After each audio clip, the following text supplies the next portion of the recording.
For a long time, we've thought of our DNA as just, well, a blueprint for life. But what if it's something so much more profound? Today, we're diving into a really radical new way of understanding our own genetic code. It's an understanding that puts humanity at a massive fork in the road, forcing us to make a choice that could literally redefine what it means to be human. So let's just start with a number, 4 grams. That's it. Just think about that for a second. What on earth could weigh about the same as a single sugar packet, but hold such enormous significance? Well, there's your answer. 4 grams. That's all the DNA you'd need to store everything. I'm talking every single photo, every email, every video, the entire digital footprint of our planet for an entire year.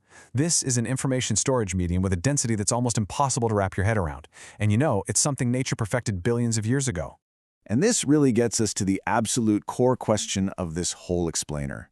As we get better and better at speaking the language of DNA, what do? Do we treat it like a hard drive, a passive disk that we can edit and rewrite and program?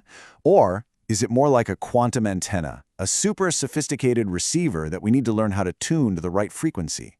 These two ideas are in a battle to define the entire future of our species. Okay, so first things first, we've got to update our own internal software here. That simple model of DNA you learned in high school, the one where it's a static, unchanging blueprint? Yeah, that's completely obsolete. The real cutting edge of science sees it in a totally different light.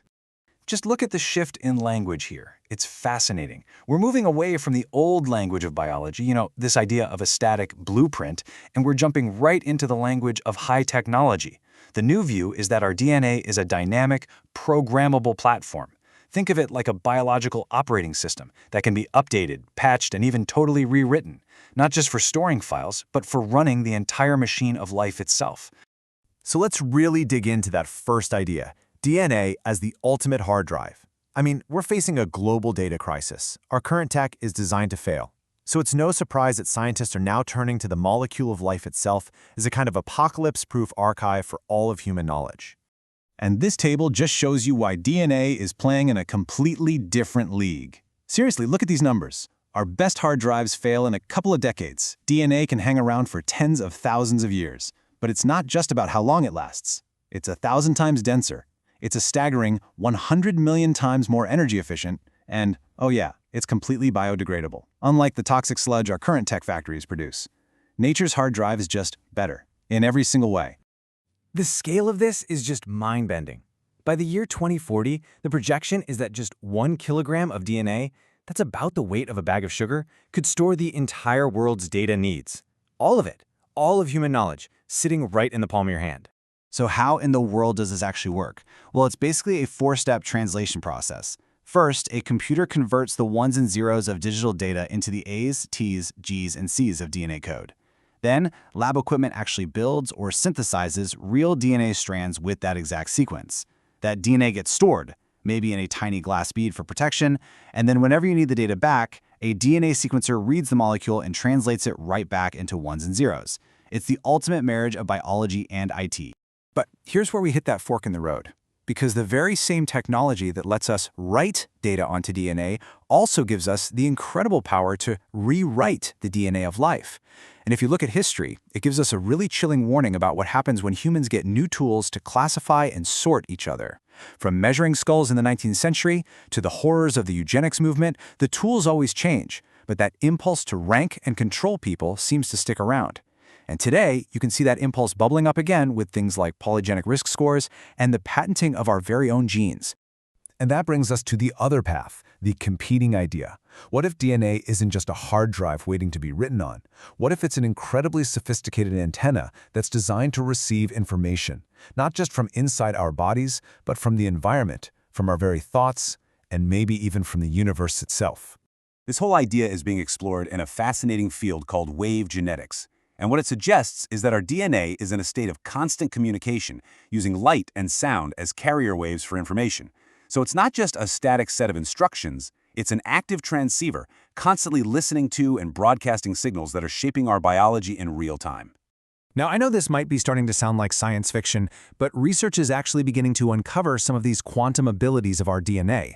That double helix shape, for example, turns out it's a perfect fractal antenna, absolutely ideal for receiving and transmitting energy.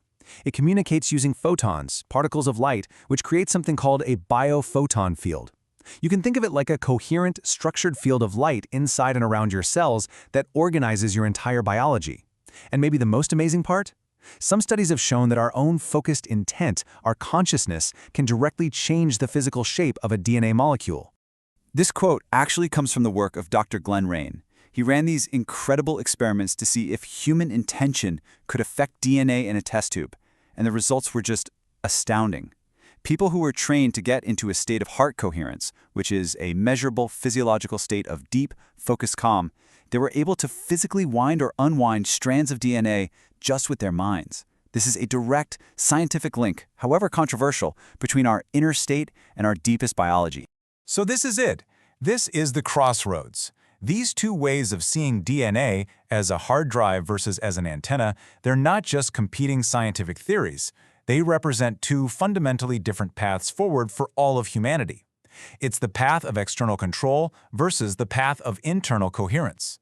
Now, the people who champion the antenna theory, they argue that our modern world has a massive signal-to-noise problem.